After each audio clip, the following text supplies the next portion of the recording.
Welcome to Human Rights Education Now, a podcast series from Human Rights Educators USA. I'm your host, Bill Fernikes, a member of the National Steering Committee of HRE USA, a collaborative network to learn, teach, organize, advocate, and innovate for human rights education in the United States.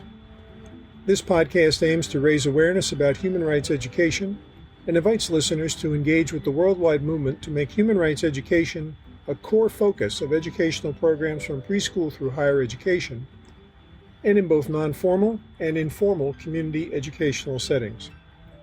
Today's program concludes our conversation with Dr. Rick Halperin, Professor of History and Director of the Embry Human Rights Program at Southern Methodist University, and Julie Rinker, a doctoral candidate in special education at UCLA, who is a former student of Dr. Halperin. They discussed Julie's work as a literacy educator and how she integrates human rights concepts and content into her professional practice, Rick Halperin's annual trips with students to Holocaust sites in Europe and how these trips highlight the importance of human rights education, their common work to abolish the death penalty in the United States, Rick's work as a human rights monitor in Europe, Central America, and Gaza, the role models who have most significantly influenced their human rights work, quotes which summarize their views of the importance of human rights, and finally their recommendations to advance human rights education in the United States. But Julie, you're in a doctoral program, is that correct? Yes. And what are you pursuing in your doctoral program, and how does it connect to your human rights interests?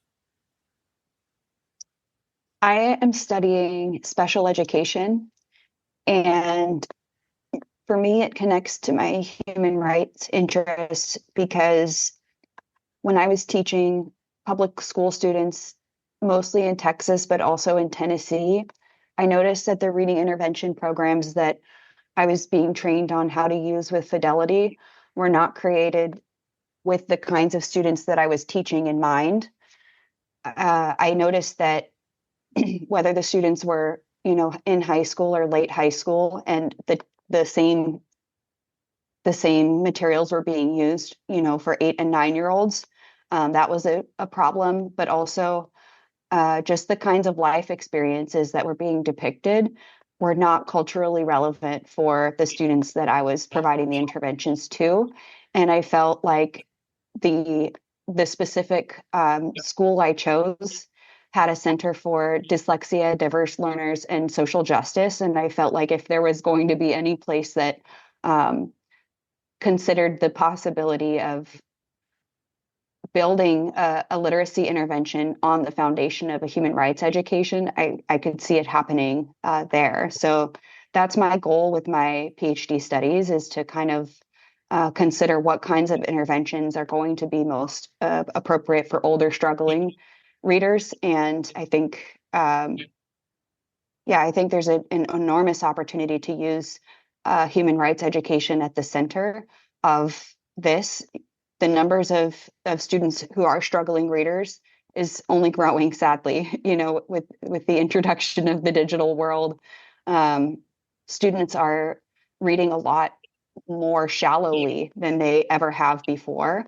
And there are increasing numbers of underprepared college students coming in. And so I think there's a huge opportunity to continue to develop the depth of the reading experience for struggling students. And I believe that incorporating human rights education almost puts students at the same starting line, because unfortunately there's such a lack of human rights education overall in K-12 education that it's almost that most students are starting from the beginning, which is helpful from a social emotional stance for students who feel that they're behind on the literacy skills themselves. I think it's an opportunity for introducing an essential concept for students at a time when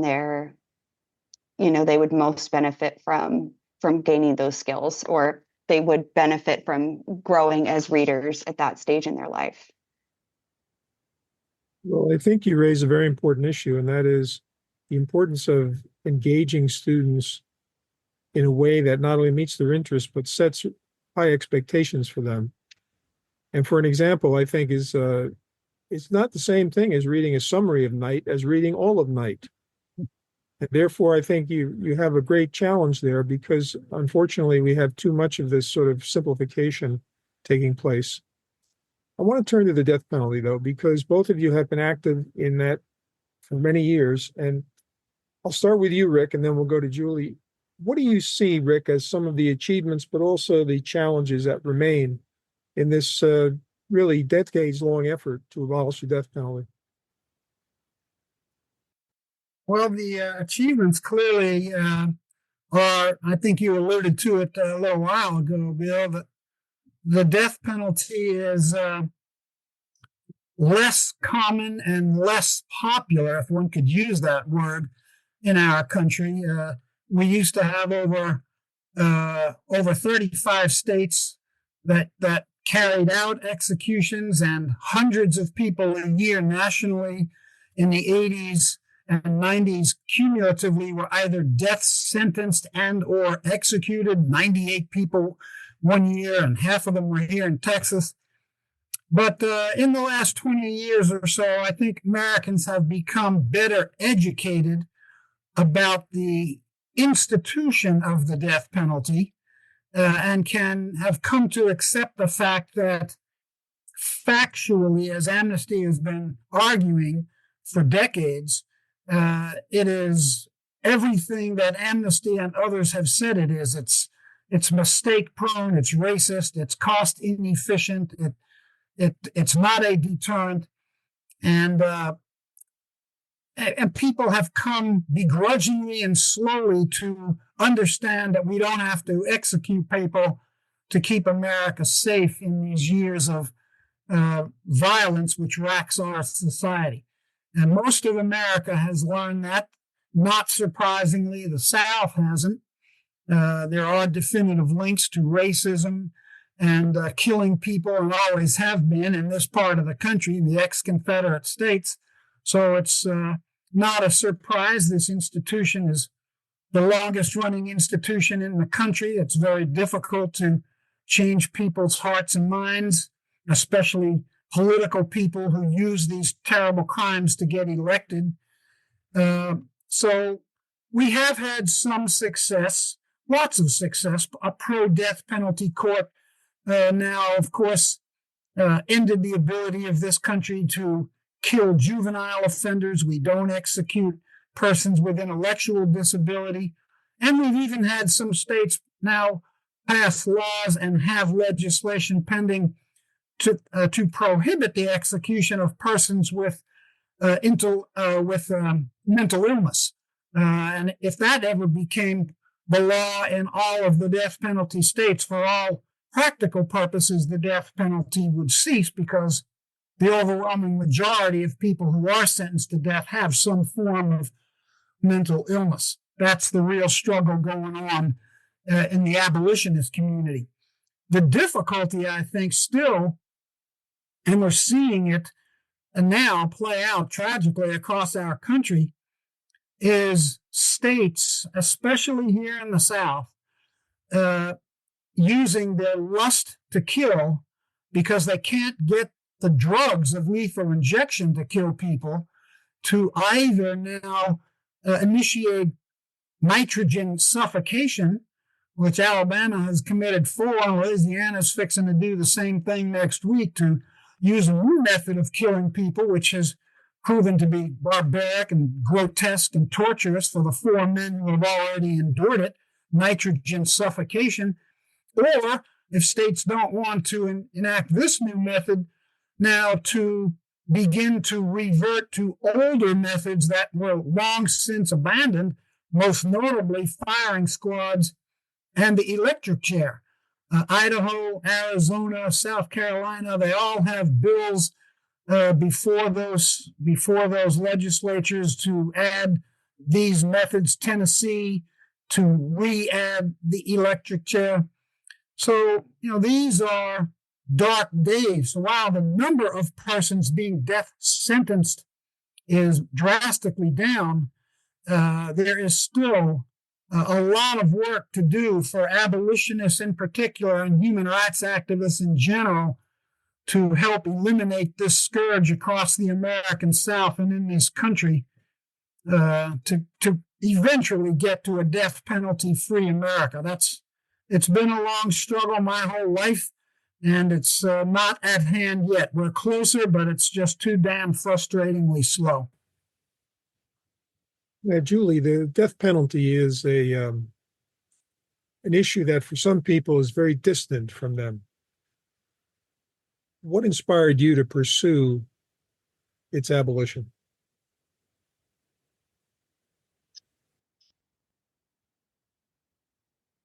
I think a number of things inspired me. I didn't have the education to begin with. I didn't understand what it was and who it was being used against.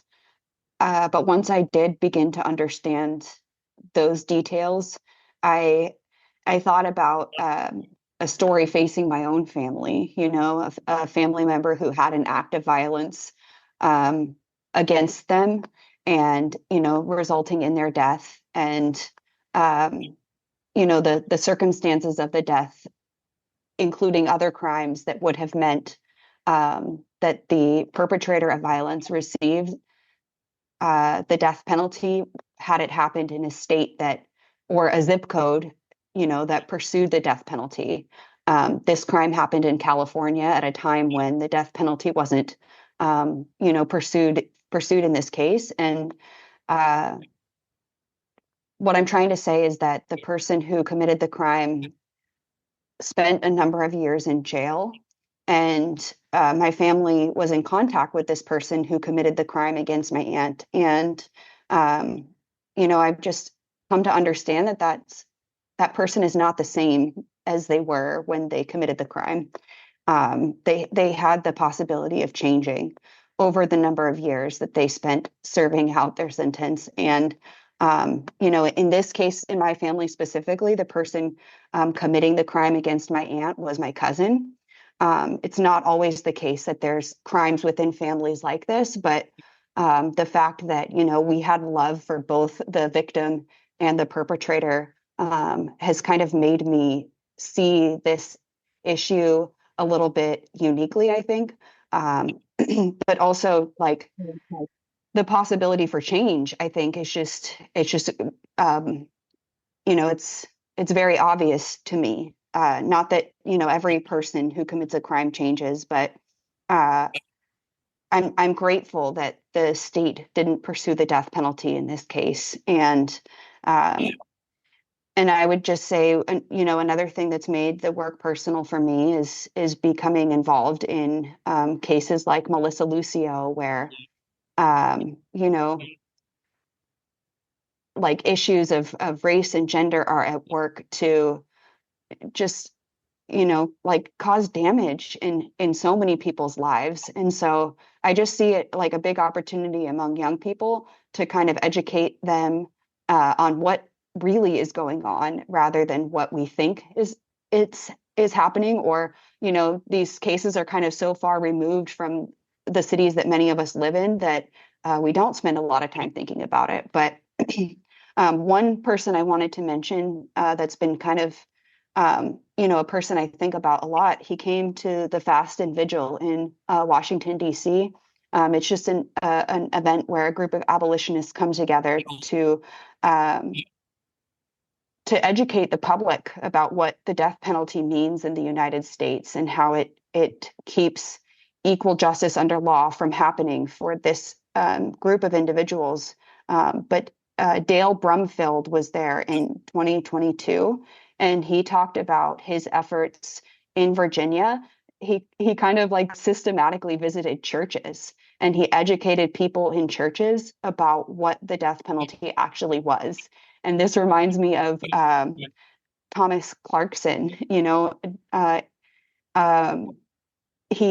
Thomas Clarkson talks about like actually bringing the instruments of enslavement to people and showing like this is what the enslavement like does to people, and this is what it looks like. And so I just think the answer truly is education. Let's talk about what is actually happening to humans here. And I think that brings a huge opportunity for people to open their hearts and minds to having or seeing these people as individuals who deserve dignity and rights.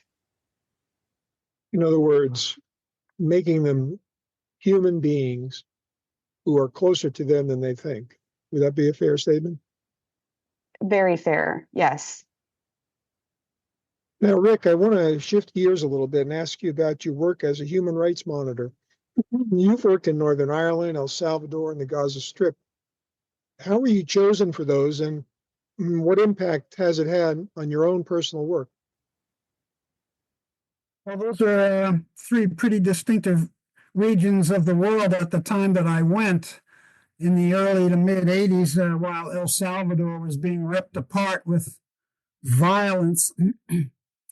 I knew I was teaching at Auburn in the early 80s, but I had been working with educators, and I knew someone who knew someone at the UN, and it was really through a fellow educator that I was introduced to the individual who asked me if I was interested, and I had spent a summer when I was in high school in 1966, the very first time I ever left the U.S.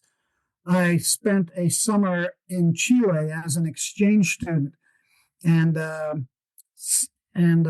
four of my five members of my Chilean family were killed by Pinochet security forces. So it was when he came to power, it was really the first in-my-face experience of knowing people directly who were killed by human rights crimes. So it was a no-brainer for me to accept this kind invitation to go to El Salvador, and it was pretty much the same thing. I knew people who worked with the Irish Prison Commission, and they knew that I had and still have a strong interest in what was then the Troubles that was tearing Ireland and Northern Ireland apart, which began while I was in Europe in my year abroad in 69.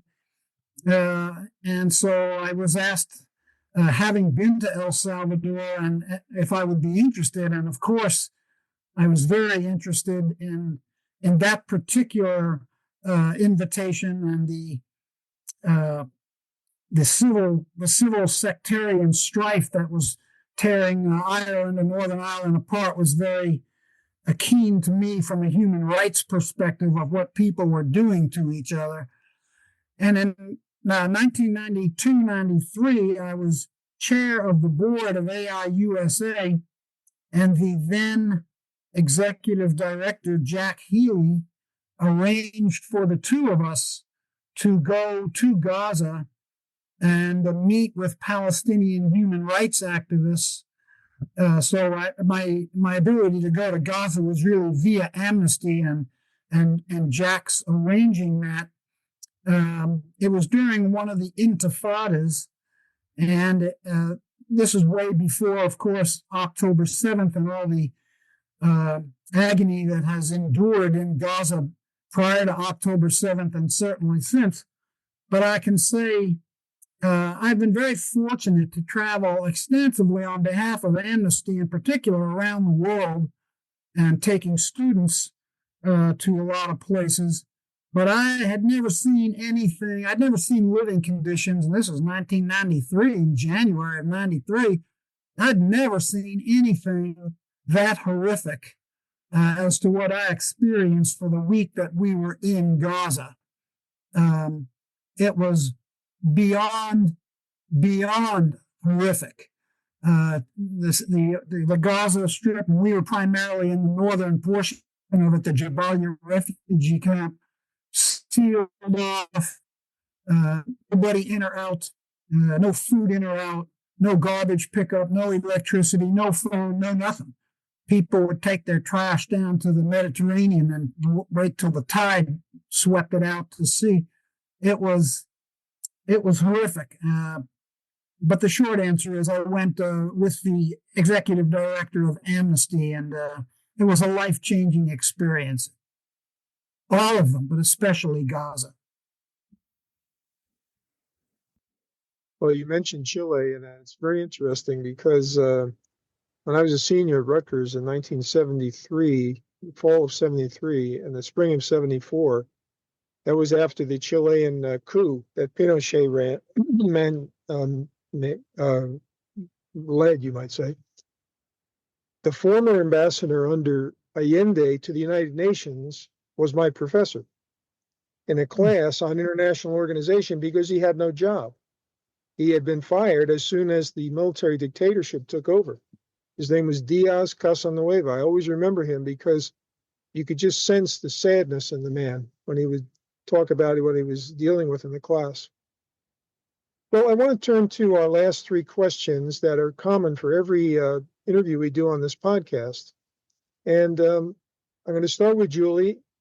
So I'm going to ask you the first one. Who would be the most influential role model for your human rights education work? And that could be someone alive today or someone you've read about. Well, I don't think I'll be invited to do interviews with Dr. Halperin again if I say Dr. Halperin. So I'll say that I met a woman named Fran Bowman who was a literacy, I would call her an activist because she was involved in so many different areas of bringing literacy to all kinds of people. I was attending a conference. She wasn't there, and her friend told me, you have to talk to Fran. And so I just, had a phone call with Fran, and she, she said, can you be in New York City on Monday? And I said, are you crazy? No, but she made a way for me to be there, to study what is called Orton Gillingham literacy approach for students with dyslexia. And, she found a way to get my flight and to find someone for me to stay with. And, in the years since she did that, I became a literacy specialist because of that event, I believe. And I think I'm really continuing to be impacted by her because she doesn't let the circumstances of any individual's life keep them from contributing if they want to contribute. Like, she made a way for me and for many others to contribute to this larger issue. And she, has since passed away, but she's very creative. She created an app. She just, she found really motivated, interested people who were wanting to become literacy tutors. She's taught, in Baltimore city schools and Baltimore County schools. So I just think I would choose to talk about her because I think creativity is one of the best tools that we can use to make a difference, both in literacy education and human rights education. And she's certainly done that. Okay, Rick, it's your turn.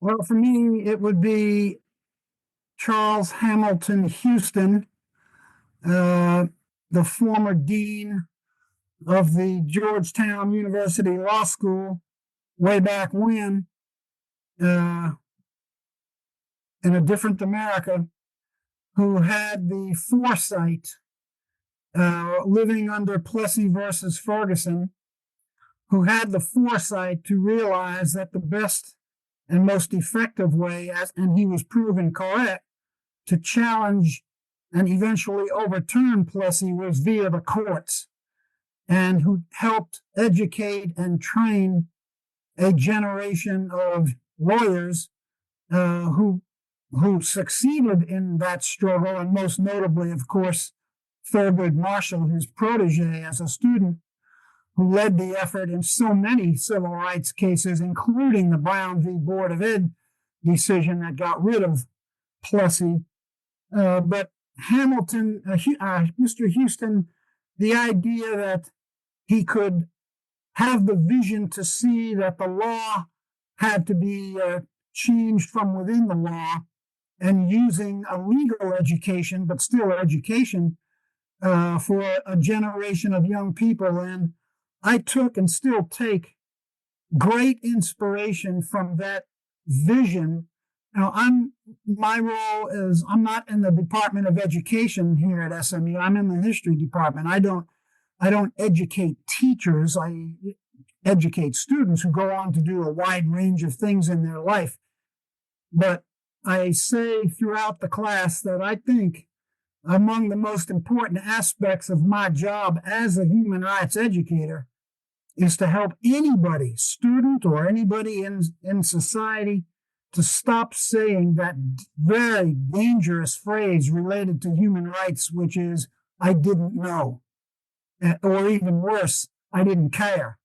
That is what I feel my job is to bring these issues, to help bring these issues to light, and to hopefully help students realize that they have a passion for some of these issues, whatever it is: women's rights, children's rights, refugee issues, death penalty, literacy, whatever, and that they need to connect to the larger community of people with passion doing this work, so they don't have to feel isolated or reinvent the wheel. There's a network of activists waiting for them.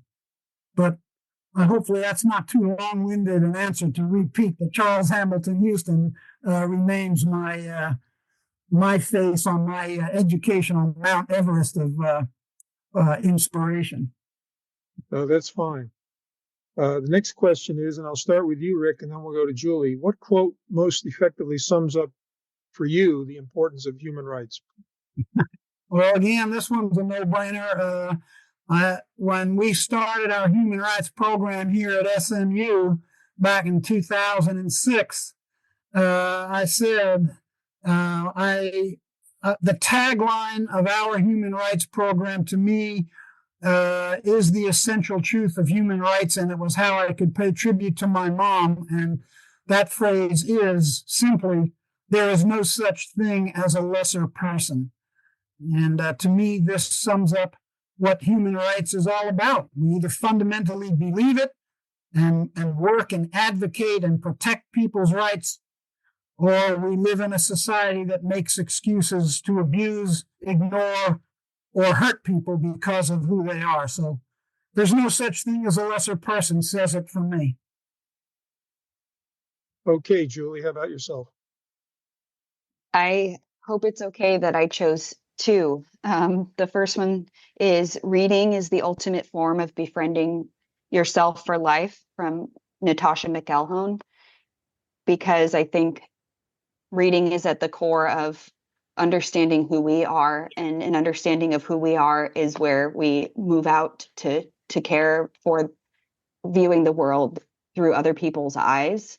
I think that is essential for all of us. And secondly, I love the phrase "let there be light" from the Bible, and I think in human rights work it's the central task at hand is educating people about what's really going on, because I think once we shine light on these issues, we'll have enough workers for the work to be done.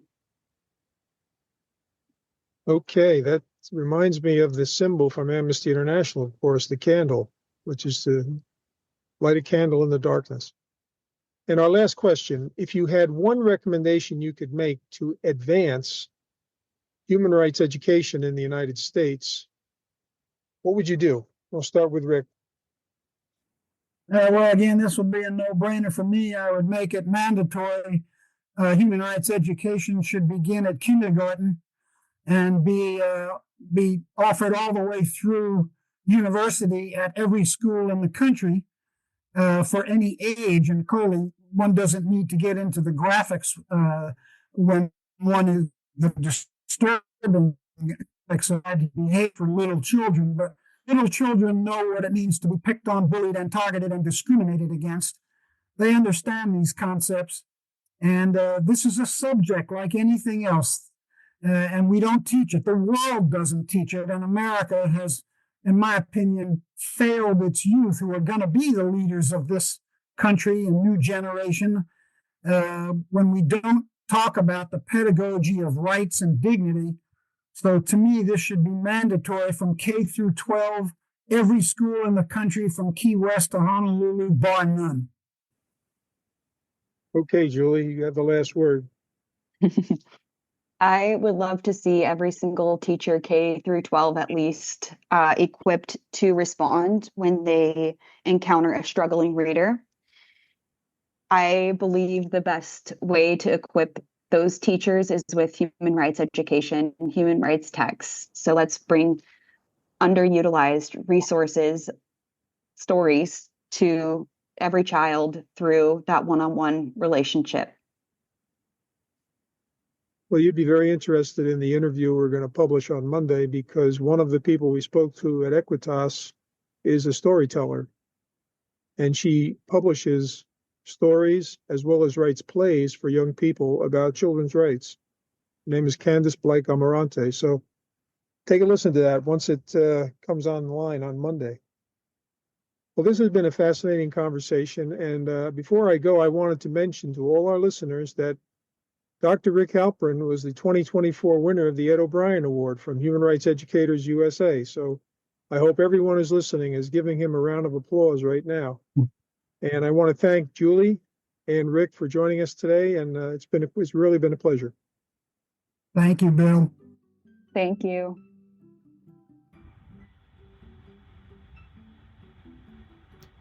Thanks for listening to Human Rights Education Now. You can find additional information about this podcast series at www.hreusa.org.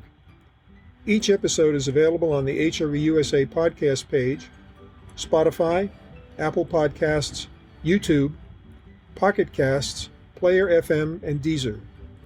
You can also download each episode as an MP3 file.